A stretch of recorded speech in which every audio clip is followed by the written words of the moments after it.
কেন? কাকডাঙ্গা যাবার রাস্তা দুর্গাপুজোয় গিয়ে বলে এসেছিলাম করে দেব, ঢালাই রাস্তা হয়ে গেছে। কেজা গ্রামের মেন রাস্তা নিমো বটতলা থেকে কেজা গ্রাম পর্যন্ত বলেছিলাম চওড়া করে সুন্দর করে দেব। সেই রাস্তা পূর্ব বর্ধমান জেলা পরিষদের থেকে আরম্ভ হয়ে গেছে। অলরেডি আজকে ব্যারাকপুরে মাপতে চলে এসেছে। আগামীকাল কেজা গ্রাম থেকে আমাপুর যাওয়ার বাদ দিয়ে যে রাস্তা সেটাও কালকে মাপ হয়ে যাবে। দুর্গাপুজোর পর আরম্ভ হয়ে যাবে। কেজা গ্রামের ছেলে মেয়েদের আমাপুর স্কুল যেতে আর কোনো অসুবিধা হবে না। কেজা গ্রামে 1 কোটি টাকা দিয়ে কমিউনিটি হল তৈরি হচ্ছে। এই কমিউনিটি হল কেজার গোটা গ্রামের জন্য। হিন্দু মুসলমান ভেদ করে যারা এই কাজকে আটকানোর চেষ্টা করছে তারা কেজা গ্রামের ভালো চায় না, কেজার মানুষের ভালো চায় না। কেজা গ্রামের হিন্দু মুসলমান একসঙ্গে আছে, আগামী দিনেও থাকবে, কেউ বিভেদ করতে পারবে না। আসল হচ্ছে যোগ্যতা, কার উন্নয়ন করার যোগ্যতা আছে, কার কাজ করার যোগ্যতা আছে, আর কার কাজ করার যোগ্যতা নেই, কার উন্নয়ন করার যোগ্যতা নেই। মেমারির মানুষের চোখে আঙুল দিয়ে আজকে আমাদের টিম দেখিয়ে দিয়েছে।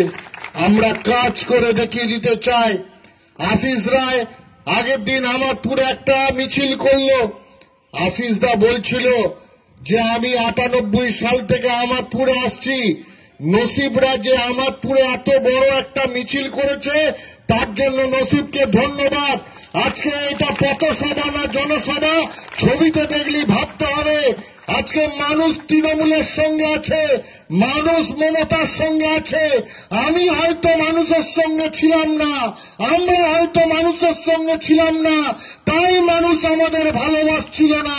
আজকে মানুষের সাথে মানুষের কাছে যত থাকবো তত মানুষ আমাদের সঙ্গে থাকবে। আমি বলতে চাই আপনাদের কাছে, তৃণমূল কংগ্রেস করবেন, মমতা বন্দ্যোপাধ্যায়ের সৈনিক হবেন, জেলা পরিষদের কর্মাধ্যক্ষ হবেন, পঞ্চায়েত সমিতির কর্মাধ্যক্ষ হবেন, পঞ্চায়েতের প্রধান হবেন, আর এলাকায় মানুষের কাজ করবেন না, এলাকায় মানুষের সঙ্গে ভালো করে দুটো কথা বলবেন না, এলাকার মানুষকে যা কথা দেবেন সেই কথা রাখবেন না, আর মানুষ আপনাকে বিশ্বাস করবে, এটা হতে পারে না। তৃণমূল কংগ্রেসের সৈনিক হতে গেলে, মমতা বন্দ্যোপাধ্যায়ের সৈনিক হতে গেলে কমিটমেন্ট থাকা দরকার। মানুষের প্রতি কমিটমেন্ট, সমাজের প্রতি কমিটমেন্ট, সভ্যতার প্রতি কমিটমেন্ট, সংস্কৃতির প্রতি কমিটমেন্ট।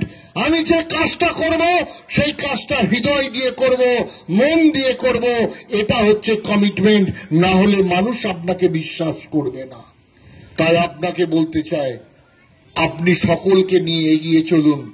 আমি নসিবকে বলেছি, বাহাদিকে বলেছি, এখানে ওয়াদ্দা আছে, ইমানুদ্দিন দা আছে, এখানে আমাদের মিঠুন আছে সদস্য, সকলকে আমি বলবো মানুষের সাথে থেকে মানুষের সঙ্গে ভালো ব্যবহার করে আমাদের আরো বেশি করে লিড বাড়াতে হবে। আমারপুর অঞ্চলে আমরা 2024-এর লোকসভা নির্বাচনে জিতে দেখিয়ে দিয়েছি। আগামী 2026-এর বিধানসভায় এই লিডটাকে ডবল করতে হবে, এটা আমাদের কাজ। তার আগে যেখানে যেখানে কাজ করার দরকার সেগুলো আমরা করব। ডেভেলপমেন্ট নিয়ে কোনো অসুবিধা নেই। মমতা বন্দ্যোপাধ্যায় যখন মুখ্যমন্ত্রী, অভিষেক বন্দ্যোপাধ্যায় যখন আমাদের নেতা, তখন বাংলার মানুষের উন্নয়ন হবে না, কাজ হবে না, এটা হতে পারে না। মানুষের কাজ হবে। মমতা বন্দ্যোপাধ্যায় 26 তারিখ বর্ধমানে আসছেন, আবারও হাজারো প্রকল্প ঘোষণা করবেন। পশ্চিম বাংলায় চারিদিকে তিনি ঘুরছেন, জেলায় জেলায় মানুষের কাছে যাচ্ছেন, মানুষের কথা শুনছেন, মানুষকে বিভিন্ন রকম পরিষেবা দিচ্ছেন। কারণ মমতা বন্দ্যোপাধ্যায় জানেন যে মমতা বন্দ্যোপাধ্যায়কে মানুষ ভালোবাসে, তাই দলটার নাম মা মাটি মানুষের দল, সরকারটার নাম মা মাটি মানুষের সরকার। আর আমরা যারা এখানে বসে আছি, যারা এখানে আন্দোলন করছি, তারা একজনকেই বিশ্বাস করি, মমতা বন্দ্যোপাধ্যায়কে।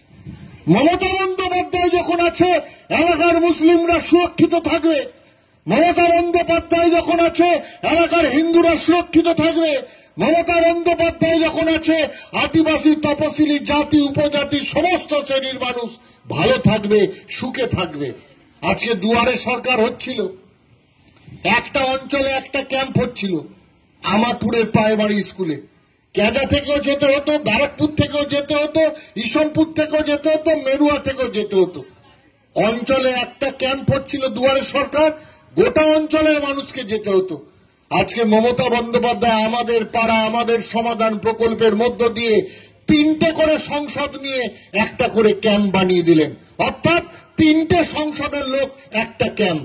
আরো বেশি করে অঞ্চলে অঞ্চলে দুয়ারে সরকার হচ্ছিল, এখন আপনার পাড়াতে দুয়ারে সরকার চলে এসছে। এটা মমতা বন্দ্যোপাধ্যায়। আমাদের পাড়া আমাদের সমাধানে আপনি পাড়ায় যাবেন, আপনি আপনার বিডিওকে পাবেন, পঞ্চায়েত সমিতির সভাপতিকে পাবেন, প্রধানকে পাবেন, বিডিও অফিসের আধিকারিকদের পাবেন। সেখানে আপনি বলবেন আপনার কোন রাস্তাটা দরকার, আপনি বলবেন আপনার কোন ড্রেনটা দরকার, আপনি বলবেন আপনার কোন ঘাটটা দরকার। সঙ্গে সঙ্গে নথিভুক্ত করা হবে এবং সেই কাজটাই হবে। আপনি যেটা বলবেন সেই কাজটাই হবে। এটা আপনার সরকার, মমতা বন্দ্যোপাধ্যায় আপনার দিদি, মমতা বন্দ্যোপাধ্যায় আপনার মুখ্যমন্ত্রী। এই পশ্চিম বাংলার সরকার আপনার সরকার। এটা পশ্চিম বাংলায় কেন, কখনো ভারতবর্ষে বিশ্বে কোনো জায়গাতে কোনো সরকার করতে পারেনি যেটা মমতার সরকার করছে। আমি আপনাদের বলতে চাই, আজকে ভারতবর্ষের বিভিন্ন রাজ্যে যেখানে যেখানে বিজেপি ক্ষমতায়, যেখানে যেখানে বিজেপি রাজ্য সরকার চালাচ্ছে, সেটা উড়িষ্যায় হোক, আসামি হোক, গুজরাটি হোক, মহারাষ্ট্রই হোক, উত্তরপ্রদেশই হোক, বিভিন্ন জায়গাতে দেখতে পাচ্ছি আমরা যে বাংলার মানুষের উপর, বাংলা ভাষাভাষী মানুষের উপর কি ধরনের অত্যাচার করছে তারা। আজকে আসামেতে বাংলা বললে তাকে বাংলাদেশি তকমা লাগিয়ে অনুপ্রবেশকারী বলা হচ্ছে। আজকে বিহারেতে, উত্তরপ্রদেশে, গুজরাটে, সুরাটে, যেখানে যেখানে আমাদের ছেলেরা কাজ করতে যায়, সেখানে সেখানে বাংলা ভাষায় কথা বললে তাদের বাংলাদেশি তকমা লাগিয়ে তাদের উপর অত্যাচার করা হচ্ছে, নিপীড়ন করা হচ্ছে। কখনো বলছে নাগরিকত্বের প্রমাণ আধার কার্ড হবে না, কখনো বলছে নাগরিকত্বের প্রমাণ আপনার ভোটার কার্ড হবে না, কখনো বলছে 2002 সালের ভোটার লিস্ট নিয়ে আপনাকে এসআইআর এ প্রমাণ করতে হবে আপনি নাগরিক, কখনো বলছে যে আপনি বাংলাদেশি, আপনি বাংলায় বাস করেন, আপনাকে অনুপ্রবেশকারী হিসাবে দেশের বাইরে বার করে দেব, ডিটেনশন ক্যাম্পে বার করে দেব। এত অনীহা কেন, এত অত্যাচার কেন বাঙালির প্রতি? আপনারা যদি বিপ্লবীদের নাম দেখেন, আপনি 100টা বিপ্লবীর নাম যদি বলেন, দেখবেন 40টা বিপ্লবী বাংলার, পশ্চিম বাংলার। সে নেতাজি সুভাষচন্দ্র বোসই হোক, চিত্তরঞ্জন দাসই হোক, বিনয় বাদল দীনেশই হোক, যার নাম নেবেন, মাতঙ্গিনী হাজরাই হোক, দেখবেন তিনি একজন বাংলার মানুষ। আর বাকি 60 জন বাকি রাজ্যগুলোতে ভাগ করে করে। আর গুজরাটের দিকে যখন তাকিয়ে দেখবেন, মহাত্মা গান্ধী বলবার পরই যত নাম আসবে কারা তারা, যারা ভারতবর্ষের অর্থকে লুট করে দেশের বাইরে নিয়ে চলে গেছে। যত মোদি, ললিত মোদি আরম্ভ করে দিন, একটার পর একটা, মেহুল চেচেস্কু আরম্ভ করে দিন, সব একটার পর একটা নাম। সমস্ত মানুষগুলো ভারতবর্ষের টাকা লুণ্ঠন করে, সম্পদকে লুণ্ঠন করে দেশের বাইরে নিয়ে চলে গেছে। আমরা বলতে চাই বন্ধু, যে বাংলায় ভারতবর্ষকে ভালোবেসেছে, যে বাংলায় ভারতবর্ষের স্বাধীনতার জন্য প্রথম আন্দোলন করেছে, যে আন্দোলনের বীজ রোপণ হয়েছিল বাংলার মেদিনীপুর জেলায় প্রথম, সেই বাংলাকে যদি নরেন্দ্র মোদী, অমিত শাহ অবহেলা করে, তাহলে সব থেকে ক্ষতিগ্রস্ত হবে ভারতবর্ষের সরকার, সব থেকে ক্ষতিগ্রস্ত হবে বিজেপি। আর আমরা প্রশ্ন করতে চাই, পশ্চিম বাংলায় যে শুভেন্দু অধিকারী, সুকান্ত মজুমদার, শ্রমিক ভট্টাচার্যরা আজকে পশ্চিম বাংলায় বিজেপি দলের কথা বলছে, ভারতীয় জনতা পার্টির কথা বলছে, তাদের লজ্জা করা উচিত। যে ভারতের সরকার আজকে পশ্চিম বাংলায় 100 দিনের কাজ বন্ধ করে দিয়েছে, যে ভারতের সরকার আজকে পশ্চিম বাংলায় 100 দিনের কাজের টাকা মেটায়নি, যে ভারতের সরকার পশ্চিম বাংলায় পানীয় জলের পিএইচির টাকা বন্ধ করে দিয়েছে, যে ভারতের সরকার পশ্চিম বাংলায় বাংলার আবাস যোজনার টাকা বন্ধ করে দিয়েছে, আজকে সেই ভারত সরকারের প্রধানমন্ত্রীকে এনে কি করে পশ্চিমবাংলায় জয়গান গায়, কিভাবে সেই দলটার কথা বলে। আজকে যাই হোক 12 জন সাংসদ আছে। আজকে আমরা প্রশ্ন করতে চাই, বিজেপির নেতাদের কাছে প্রশ্ন করতে চাই, শুভেন্দু অধিকারী, সুকান্ত মজুমদারের কাছে প্রশ্ন করতে চাই, এই 12 জন সাংসদ সংসদ সভাতে গিয়ে বাংলার মানুষের জন্য কি লড়াই করছে। বাংলার মানুষ এখানে যারা বসে আছেন, কেউ হিন্দু কেউ মুসলিম, কিন্তু সকলেই বাংলা ভাষায় কথা বলেন, সকলেই জানেন আমরা পশ্চিম বাংলার মানুষ। তাহলে পশ্চিম বাংলা থেকে যে সাংসদরা জিতেছে, তারা যদি পশ্চিম বাংলার মানুষের জন্য 100 দিনের কাজ না আনতে পারে, পশ্চিম বাংলার মানুষের জন্য পানীয় জলের টাকা না আনতে পারে, পশ্চিম বাংলার মানুষের জন্য বাংলার আবাস যোজনার টাকা না আনতে পারে, তাহলে তারা ভোট প্রচার করবে কিভাবে, তারা বাঙালির কাছে ভোট চাইবে কিভাবে? এই প্রশ্ন আজকে বাংলাদেশের মানুষ, আজকে পশ্চিম বাংলার মানুষ বারবার আপনাদের কাছে করতে চায়। আজকে ভাবতে হবে, আপনি একজন বাঙালি, আপনি বিজেপির নেতা হতে পারেন, আপনি বিরোধী দলনেতা হতে পারেন, আপনি দিল্লির নেতাদের কাছে তামাক খেতে পারেন, কিন্তু আপনি একজন বাঙালি। আপনাকে আগে নিজেকে বুকে হাত দিয়ে প্রশ্ন করতে হবে যে আপনি বাংলার মানুষের জন্য কি চেয়েছেন, বাংলার মানুষের জন্য কি চেয়েছেন, বাংলার মানুষের জন্য কি করেছেন। আজকে হিন্দু হিন্দু জিগির তুলেছেন। আজকে এলাকার হিন্দু মানুষরা বলতে পারবেন একটা বিজেপির নেতা এলাকাতে হিন্দুদের যে মন্দির, হিন্দুদের যে পূজ্য স্থান, তার জন্য কোনো ডেভেলপমেন্টের কাজ করেছে? আর আজকে মমতা বন্দ্যোপাধ্যায় দক্ষিণেশ্বরের মন্দিরে সমস্ত উন্নয়ন ডেভেলপমেন্ট করেছে। আজকে কালীঘাটের মন্দিরে যান, আজকে তারাপীঠের মন্দিরে যান, আজকে বাবা তারকনাথের কাছে যান, যেখানে যাবেন বুঝতে পারবেন সিপিএম এর আমলে তারকেশ্বরে বাবা তারকনাথের মন্দিরের কি হালত ছিল, আর আজকে সেখানে মমতা বন্দ্যোপাধ্যায় উন্নয়নটা কিভাবে করে দিয়েছেন। অনেকেই আপনারা শ্রাবণ মাসে তারকেশ্বরে গেছেন বাবার মাথায় জল ঢালতে, আগেও তো গেছেন জল ঢালতে। আগে তারকেশ্বরের কি অবস্থা ছিল, আজকে তারকেশ্বরের কি অবস্থা, রাস্তাঘাট, এলাকার উন্নয়ন, লাইট, কি ব্যবস্থা করেছে মমতা বন্দ্যোপাধ্যায়, আজকে পরিবর্তনটা বোঝা যাচ্ছে। আজকে মমতা বন্দ্যোপাধ্যায় যেমন এলাকায় এলাকায় কবরস্থান ঘেরার কাজ করছেন, ঈদগাহ তৈরি করে দিচ্ছেন, ঠিক তেমনই মমতা বন্দ্যোপাধ্যায় এলাকায় এলাকায় বিভিন্ন মন্দিরের উন্নয়ন, বিভিন্ন পূজ্যস্থানের উন্নয়নের ব্যবস্থা করেছেন। আজকে মমতা বন্দ্যোপাধ্যায় পুরোহিত ভাতার ব্যবস্থা করেছেন। আজকে মমতা বন্দ্যোপাধ্যায় প্রতিটা বাড়িতে বাড়িতে জয় বাংলার পেনশন দিচ্ছেন।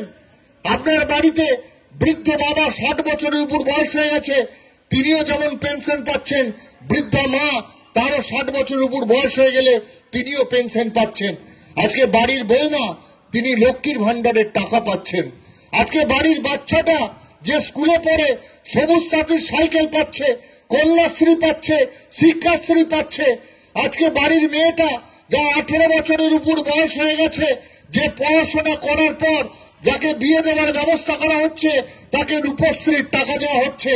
আজকে প্রতিটা বাড়িতে বাড়িতে স্বাস্থ্য সাথীর কার্ড, আজকে প্রতিটা বাড়িতে বাড়িতে দুয়ারে রেশনের ব্যবস্থা করেছে এই মমতা বন্দ্যোপাধ্যায়ের সরকার। আজকে মমতা বন্দ্যোপাধ্যায় কথা দিয়েছিলেন তিনি দীঘাতে জগন্নাথ দেবের মন্দির করবেন।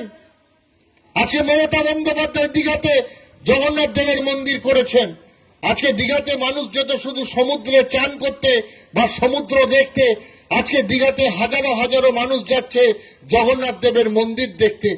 আজকে মমতা বন্দ্যোপাধ্যায় প্রতিটা বাড়িতে বাড়িতে রেশনের মাধ্যমে জগন্নাথ দেবের প্রসাদ পৌঁছিয়ে দিয়েছে। আজকে এই ব্যবস্থাটা মমতা বন্দ্যোপাধ্যায় করেছেন। কোন সরকার কোনদিন এর আগে ভাবতেও পারেনি যে এইভাবে বাংলার মানুষের দৌড়ে দৌড়ে সরকারকে পাঠিয়ে দেওয়া যায়। তাই আপনাদের কাছে অনুরোধ করব, আপনাদের ভাবতে হবে, যারা বাঙালিদের উপর লাঞ্ছনা করছে, বাঙালিদের উপর অত্যাচার করছে, যারা বাংলা ভাষাভাষীদের অপমান করছে, অবহেলা করছে, আপনারা কি তাদের ভোট প্রচার এই ক্যাজাগ্রামে করতে দেবেন? যে বিজেপি দল বাংলায় 100 দিনের কাজের টাকা আটকে দিয়েছিল, মমতা বন্দ্যোপাধ্যায় তার রাজ্য সরকারের পক্ষ থেকে 100 দিনের কাজের টাকা মিটিয়ে দিয়েছে। যে বিজেপির দল আপনার বাংলার আবাস যোজনার টাকা বন্ধ করে দিয়েছিল, গরিব মানুষের মাথার ছাদের বন্দোবস্ত বন্ধ করে দিয়েছিল, আজকে মমতা বন্দ্যোপাধ্যায় বাংলার বাড়ির টাকার মাধ্যমে আপনাদের 1,20,000 টাকা করে দিচ্ছে। পশ্চিমবঙ্গ সরকারের নিজস্ব টাকা, কেন্দ্র সরকারের শেয়ার নেই। আজকে যে মমতা বন্দ্যোপাধ্যায় সরকার পিএইচই, ভারত সরকার পিএইচির টাকা বন্ধ করে দিয়েছে বলে মমতা বন্দ্যোপাধ্যায় বলেছেন আমার এমপিরা, আমার এমএলএরা, আমার জেলা পরিষদ টাকা দিয়ে পিএইচই করবে। আজকে প্রতিটা গ্রামে গ্রামে আপনার আমার পাড়া আমার সমাধানের ব্যবস্থা করে প্রতিটা বুথে 10 লক্ষ টাকা করে উন্নয়নের ব্যবস্থা মমতা বন্দ্যোপাধ্যায় আপনার জন্য করছেন। আপনার পাড়ায় ঘাটের ব্যবস্থা করছেন মমতা বন্দ্যোপাধ্যায়, আপনার পাড়ায় ঢালাই রাস্তার ব্যবস্থা করছেন মমতা বন্দ্যোপাধ্যায়, আপনার বাড়ির স্বাস্থ্যসাথীর কার্ডের ব্যবস্থা করছেন মমতা বন্দ্যোপাধ্যায়, আপনার বাড়ির ছেলে মেয়েদের কন্যাশ্রী সবুজ সাথী সাইকেলের ব্যবস্থা করছেন মমতা বন্দ্যোপাধ্যায়, আমার বৃদ্ধ বৃদ্ধা মা বোনেদের জন্য জয় বাংলা পেনশনের ব্যবস্থা করছেন মমতা বন্দ্যোপাধ্যায়। আর বিজেপির নেতারা এসে শুধু হিন্দু জিগির তুলে হিন্দু মুসলমানে লড়াই লাগিয়ে দিয়ে ভোট চাইবে, এটা বন্ধু হতে পারে না। 10 বছর আগে ফিরে যান, 10 বছর আগে ফিরে গিয়ে ভেবে দেখুন পশ্চিমবাংলায় এত হনুমানের পুজো, এত জয় শ্রীরামের দোল ছিল? ভেবে দেখুন রামনবমীর দিন বাড়িতে বাড়িতে সত্যনারায়ণ পুজো হতো, হরিনাম হতো।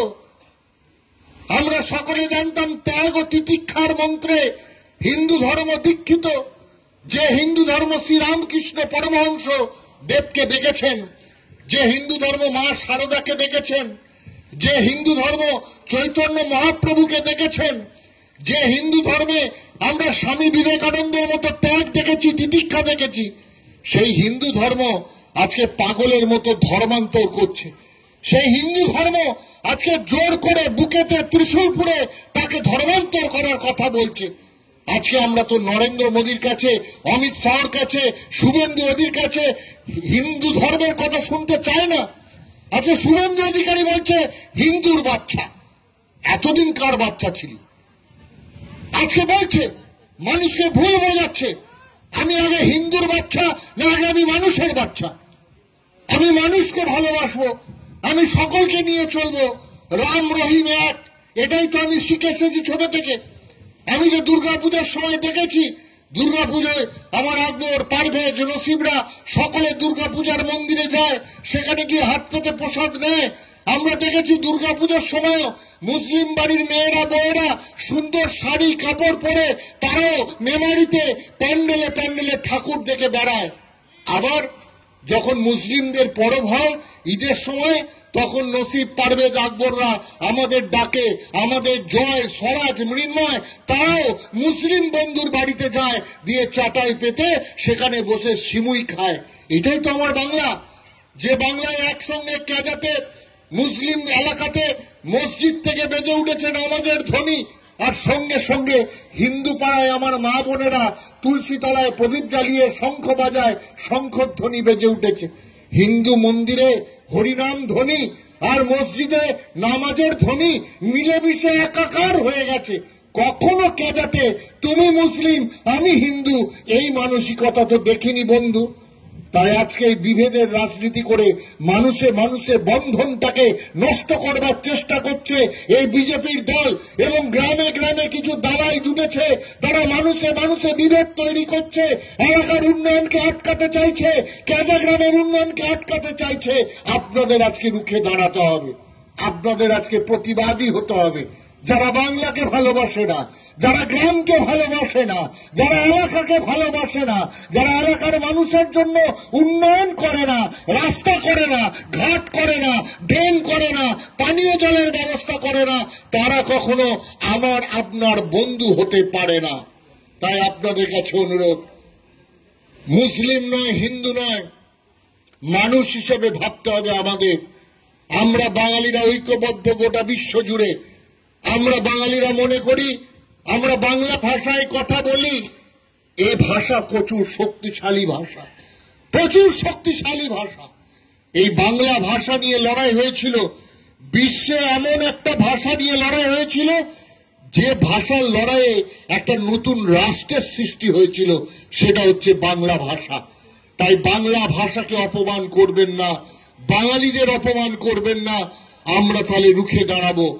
তাই আপনাদের কাছে অনুরোধ করতে চাই, যে বিজেপি বহিরাগত, দিল্লির দ্বারা, গুজরাটের দ্বারা পরিচালিত, সেই বিজেপির বাংলাতে কোনো ঠাঁই নাই, সেই বিজেপির মেমারিতে কোনো ঠাঁই নাই, সেই বিজেপির আমাদপুরে কোনো ঠাঁই নাই, সেই বিজেপির কেজা গ্রামে কোনো ঠাঁই নাই। আমরা আমাদের পাড়া আমাদের সমাধানে যাব।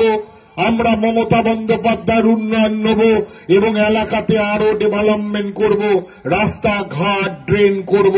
এবং আমি আপনাদের কথা দিয়েছি, প্রতিটা ক্ষেত্রে যতগুলো রিপোর্ট আমার কাছে আছে, প্রতিটা রাস্তার কাজ হবে, প্রতিটা ড্রেনের কাজ হবে, মানুষের উন্নয়ন করব। তবেই আমরা মমতার সৈনিক, তবেই আমরা অভিষেকের সৈনিক। তাই আসুন বন্ধুগণ, আজকের প্রতিবাদ সভা থেকে আমরা বাঙালি ঐক্যকে জিন্দাবাদ বলবো। আমরা বলবো জয় বাংলা। আমরা বলবো বাংলাকে পরাস্ত করা যাবে না, বাংলাকে পরাজিত করা যাবে না, বাংলাকে অপমানিত করা যাবে না। আমরা লড়বো, আমরা করব এবং আমরা জিতবো। এবং আগামী দিনে বহিরাগতরা বাংলার কাছে হারবে, পর্যুদস্ত হবে এবং বাংলা ছেড়ে পালাবে। সকলকে আমি আবারও বলবো, আপনারা আজকে এই মিটিং এ এসেছেন, আপনাদের সকলকে আমার প্রণাম, নমস্কার, সালাম, জোহার। সকলে ভালো থাকুন, সুস্থ থাকুন। একবার সকলে মিলে শুধু জয় বাংলাটা বলবো, জয় বাংলা। এর পিছনের কাকুরা বলেনি জয় বাংলা। ধন্যবাদ। বন্দে মাতরম। তৃণমূল কংগ্রেস জিন্দাবাদ, মমতা বন্দ্যোপাধ্যায় জিন্দাবাদ, অভিষেক বন্দ্যোপাধ্যায় জিন্দাবাদ।